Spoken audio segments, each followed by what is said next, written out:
ARTN լուրերի հովանավորն է FIBI ընկերությունը։ Այժմ հարգելի հեռուստադիտողներ, ARTN-ի տաղավարում վերլուծությունների ժամանակն է եւ բնականաբար այստեղ Արմենի Չիբուխչյան, բարև ձեզ Արմեն։ Բարև ձեզ։ Երևի թե անդրադառնանք հայտարարություններին տարբեր հնչող այն մասին, որ հնարավոր է, որ Զելենսկին կգա եւ կստորագրվի փաստաթուղթը գոնե Զելենսկու կողմից, հետո տեսնենք թե ինչ կանի Ռուսաստանը, ինչ են ասում ռուսները, ինչ են ասում ուկրաինացիները, Թրամփը ի վերջո որ կողմն է գնալու, մի տեսակ խճճված իրավիճակ է կարծես թե։ Հեսպայի դրությամբ, այսինքն դեռ վերջնական տեղեկություններ չունեն, վերջնականապես ավարտվել է թե չէ, Ժնևից հետո Դրիսկոլի գլխավորությամբ ամերիկյան պատվիրակությունը մեկնել է Աբու Դաբի։ Այնտեղ հանդիպել են ռուսական պատվիրակության հետ։ Հետաքրքրական է, որ Ուկրաինան իր ներկայացուցիչին է ուղարկել բավականին հարգված մարդու, ուրեմն շատ ուժեղ հետախույզ եւ հիմա հետախուզական մարմիններից մեկի ղեկավարն է մոռացա բանակի գուրի կարծեմ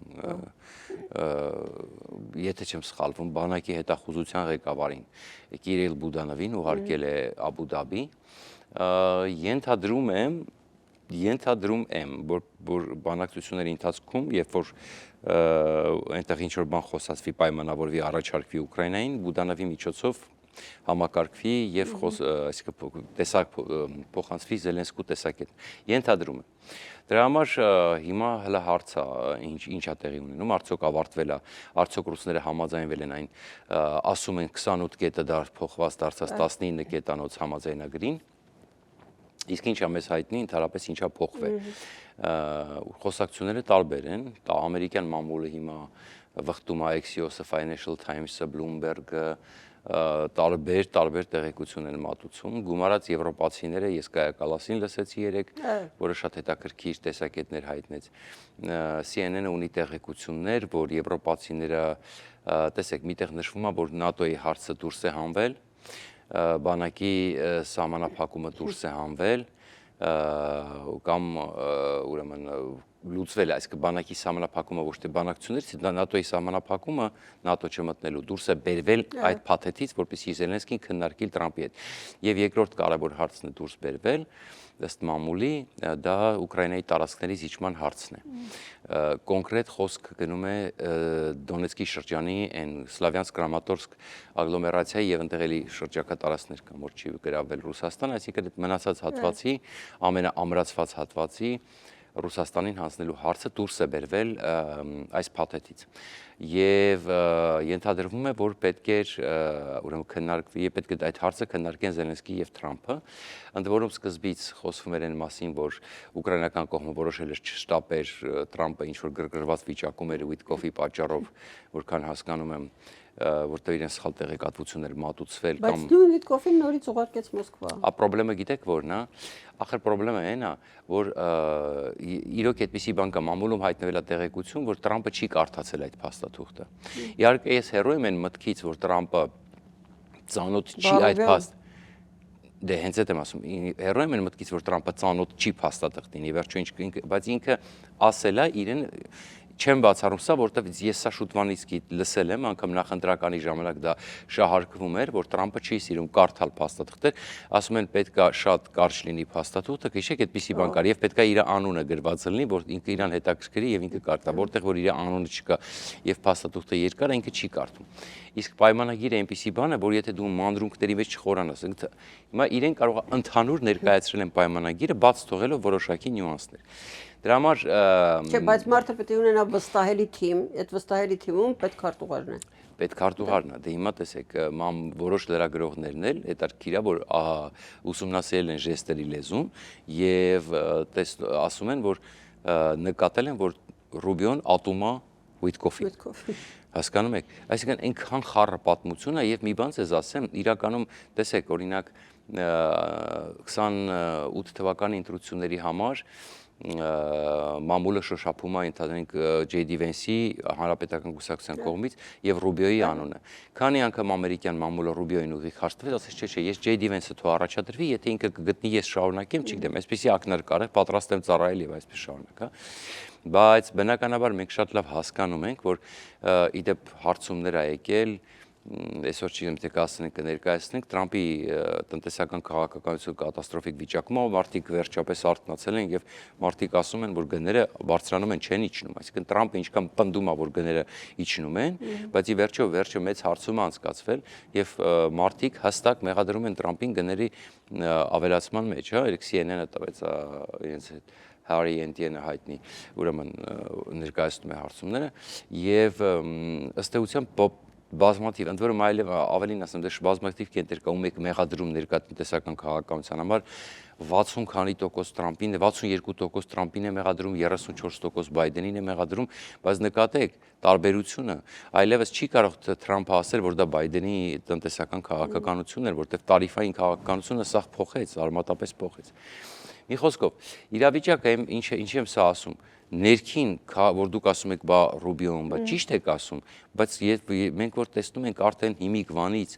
պայքարում են, թե ով է լինելու թեկնածուն 28 թվականին, երբ որ մարդիկ նկատել են, որ Ռուբիոն ատում է Վիտկոֆին, իսկ դա հնարավոր չի չլինի, որովհետև իմ անձնական կարծիքով, որտեղ երբ որ դիմացինը դիլետանտ է, ինչ որ real estate գործակալ է եղել, ինչ որ բիզնեսմեն եւ գնում է մտնում է համաշխարհային հարցեր է լուծում եւ ըստ ուկրաինական դելեգացիայի ղեկավարի կոնսպիրոլոգիաները տարածում մենք նստած մենակ մի ժամուկես կոնսպիրոլոգիաների դեմ էինք պայքարում իսկ այնտեղ սա պրոֆեսիոնալներ միայն կոնսպիրոլոգը պետք է լիներ Վիտկոֆը որը գաղափար չունի ինչա կատարվում հա ընդ որում Կիսլիցյան Ուկրաինայի արտգործնախարարի տեղակալը ասում է որ անգամ Քուշներից են գոհ բայց ոչ Վիտկոֆից, խմբագրականով գրացել ոչ Վիտկոֆից, խմբագրականը, որ Ռուբիոից, Դրիսկոլից գոհ են, որ դեպ Ջեյ Դի Վենսի դասարանցին է, գիտեք չէ։ Վիտկոֆը։ Ոչ Դրիսկոլը։ Որ հիմա հա չէ։ Եվ բանը, ուրեմն Քուշները մասնակցել են։ Ուկրաինացիները անգամ գոհ են Քուշներից եւ հատուկ խմբագրականում նշած էր, որ անունը չի տրվել Վիտկոֆի, այսինքն Վիտկոֆից է։ Հա, եւ տեսեք, հիմա այո 19 կետեր են դարձել, բայց ամենակարևոր հարցը հիմա տարածքների զիջման հարցն է, սա սկզբունքային հարցն է, որի մասին խոսենք արդեն երկրորդ մասում ինչ կա։ Որովհետեւ հիմա գովազդի ժամանակն է արկել հեռուստադիտողներ։ Դեռ չգիտեք, թե ինչպես կարող եք դիտել սիրված սերիալները առաջինը և դիտել այն որակով ու ամենուր։ Ինչպես բաժանորդագրվել Armflix հայկական էքսկլյուզիվ կինոպլատֆորմին։ Հետևեք մի քանի պարզ քայլերի և ստացեք հասանելիություն առաջինը դիտելու Armflix-ի բազմաժանր հայկական կինոարտադրանքը։ Քայլ առաջին՝ մուտք եք գործում armflix.com։ Քայլ երկրորդ՝ սեղմում եք բաժանորդագրվել կոճակը։ Քայլ երրորդ՝ ընտրում եք ձեզ համար ցանկալի բաժանորդագրման տարբերակը։ Քայլ չորրորդ՝ լրացնում եք քարտի տվյալները և գնում եք առաջ։ Իդեպ Armflix-ը կարող եք դիտել ամենուր և անսահմանափակ, ներբեռնելով նաև հավելվածը հեռախոսի և անմիջապես հեռուստացույցի վրա։ Դրանով իսկ կանեք ամենալավ նվերը ձեր ծնողների և տարեցների համար, որոնք չեն սիրում դիտել սիրված սերիալները համակարգչով, իսկ հեռուստացույցով սեղմելով մեկ կոճակ նրանց հասանելի է դառնում ողջ կոնտենտը։ Երիտասարդները Armflix-ի iOS և Android հավելվածների միջոցով կարող են դիտել դրանք ամենուր։ Իդեպ, մեկ գրանցված բաժանորդագրությամբ կարող եք դիտել բոլոր սարքերով։ Ահա և վերջ, դուք ստացաք հնարավորություն դիտելու հայկական ամենանոր, բազմաժանր և էքսկլյուզիվ ֆիլմերն ու հեռուստասերիալները մեկ հարթակում։ Դե ինչ, բարի դիտում։ Armflix, եղիր կոնտենտի թրենդի մեջ։ Մեզ շատ քիչ ժամանակ մնաց հարգելի հեռուստադիտողներ վերլուծությունների համար, բայց աշխարհաքաղաքական այս նոր միջավայրում, այսինքն ձևավորվող միջավայրում, որովհետև իսկապես այս ուկրաինական հարցը բերելու է դրան, չգիտեմ, նաև Հայաստանի հետ կապված դրանից կախված է Հայաստանի անկախությունը, իդեպ դրանից ասեմ, դրանից կախված է Թրամփի ճակատագիրը ճանապարհի ես ես վստահեցնում եմ, եթե Ռուսաստանը հաղթող դուրս եկար, չի լինելու Տրամփի ճանապարհ եւ նորից զրոյից ենք սկսելու։ Մենք նորից սկսել ենք պայքարել Սյունիքի համար դաժան ձևով։ Ես դա վստահեցնում եմ։ Ուկրաինայի հարցը համար մեկ հարցն է, դե ոչ միայն մեր վրա, շատ բազմաթիվ երկրների ճակատագրի վրա է ազդեցություն ունենում։ Սա համարեք, ասենք, որ ասում եմ, որ արդեն երրորդ համաշխարհային պատերազմը կարող է սկսվի դրա վրա Տրամփը չի, երրորդ համաշխարհային պատերազմը սկսված է։ Սա նախերգանքն է, թե արդեն, որ ասում այն սկզբնական փուլն է, ոչ մեկ չգիտի։ Հետագայում պարզ կդառնա ինչ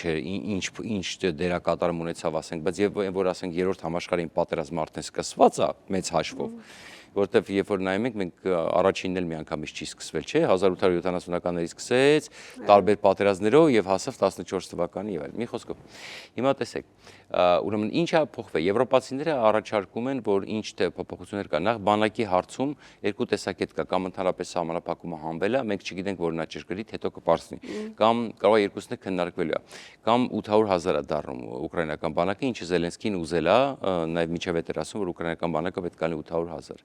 Ուրեմն ՆԱՏՕ-ի հարցով եվրոպացիները առաջարկում են հետևյալ ձևակերպումը, որ ՆԱՏՕ-ն մշտական զորամիավորում չի պահի Ուկրաինայի տարածքում։ Մշտական զորամիավորում, այսինքն ոչ մշտական կարող է պահել, մտնել դուրս գալ կարող են։ Բայց անդամակցությունը Չէ, անդամակցության հարցը հետևյալ ձևակերպումն են առաջարկում։ Անդամակցության հարցը պետք է մնա ՆԱՏՕ-ի երկրների կոնսենսուսի որոշմանը, կոնսենսուսով որոշմանը, կոնսենսուս, որը չկա։ Այդ ձևակերպումով են առաջարկում, ուրեմն ավելի մեղմ, ինչի համար, որովհետև վաղ մյուսները կարող է այդ կոնսենսուսը լինում, այսինքն Ուկրաինայի համար տեղ են թողում եւ այսպես շարունակը։ Մանր մուներ էլի խոսում են, որ չկա այդ 1 միլիարդի ներդրումից ամերիկյան 50% օգուտները, որ ամերիկան ուզում էր օգուտ աներ եւ այլն։ Ասում դե պատկերացրեք, եթե 9 կետ կրճատվել է, իհարկե այստեղ պետք է հասկանալ, որ որոշակի կետ 19 կետ գուցե առանց այդ երկու հարցի, որը թողնվել է Թրամփի եւ Զելենսկու այո քննարկմանը կարող են այդ կետերը ավելանալ, մենք չգիտենք էլի կրկին այս մասին, բայց հա, ես չասեցի, որ Ումերովը հայտարարեց, որ նոյեմբերի մեջ ամենամոտակա ժամկետում Զելենսկին կգա Միացյալ ավելի մոտեցրեց, ասում 27-ին գոհաբանության օրը։ Ստորագրելու համար ասե Երմակը, թե այցի համար ասե։ Ստորագրելու, բայց այցով ստորագրելու։ Այո, դե այդտեղ մի քիչ բան կա, որ ուզում է Ուկրաինան ասի, որ տեսեք, պարոն Թրամփ, մենք ձեր ժամկետի մեջ տեղավորեցինք, բայց մինչև գա հասնի արդեն 27-ը կլինի։ Դրա համար ես մի քիչ հետո շատ լավ գիտի, որ գոհաբանության օրը Թրամփը կարող է ընդհանրապես տնից դուրս չգա։ Բայց Թրամփը ինքը շատ լավ ուզում էր, որ հենց այդ օրը լինի եւ ասվեր, որ գոհաբանության օրը։ Մենակ Ուկրաինայից չի կախված, եթե Ռուսաստանն էլ համաձայնվի, համենայն դեպս առաջընթաց կա, համենայն դեպս ինչպես եւ ենթադրում եմ ես, չի մնալու այդպես այդ 28 կետերը, անգամ այդ 28 կետերի դեպքում Ուկրաինան չէր պարտվում, որովհետեւ կա հիմնական բան։ Այո, ռիսկերը մնում էին, այո, Ռուսաստանի հարձակման ռիսկերը մնում էին, բայց Ուկրաինան մնում էր սուվերեն 600,000-անոց զինված բանակով Եվրամիության երկիր։ Իսկ դա նշանակում է Պուտինը չի հասել իր նպատակին եւ դրանով ռիսկային վատ լավ մեզ համար իհարկե մտահոգ խաղաղություն է, որովհետեւ ակնհայտ էր, որ դրանից հետո հարձակվելու է Ռուսաստանը, այդ վիճակով չէր կարող մնալ Պուտինը ուղղակի ուզում էր շունչ քաշել։ Իսկ հիմա ավելի լավ տարբերակ է առաջարկվում, ամենակարևորը որ Զելենսկու այցը սկանդալ չդառնա եւ նորմալ ավարտվի Թրամփի հետ։ Հիմա տեսնենք ռուսների բանակցությունում Դրիսկոլն ու հատկապես Վիթկոֆը ինչ կարող են անել, հետևենք այս շաբաթ կարծում ինչ որ բան կդառնա։ Կարող են այս շաբաթել այցելի Զելենսկին, եթե։ Շնորհակալություն, վաղ երևի ավելի մանրամասներ կլինեն այս ամենի մասին։ Ես էլ տեղեկացնեմ, որ վաղվանից մի քանի օրով գնում եմ հանգստի արգել հեռուստացույց։ Լավ հանգիստ։ Ձեր հանդիպումները Դերենիկի ու Արմենի հետ կշարունակվեն։ Լավ եղեք, դրա համար շնորհավորում եմ նաև գոհաբանության տոնի արդիվ եւ ցտեսություն, մնացեք բարով։ Հաջողություն։ ARTN լուրերի հովանավորն է FIBI ընկերությունը։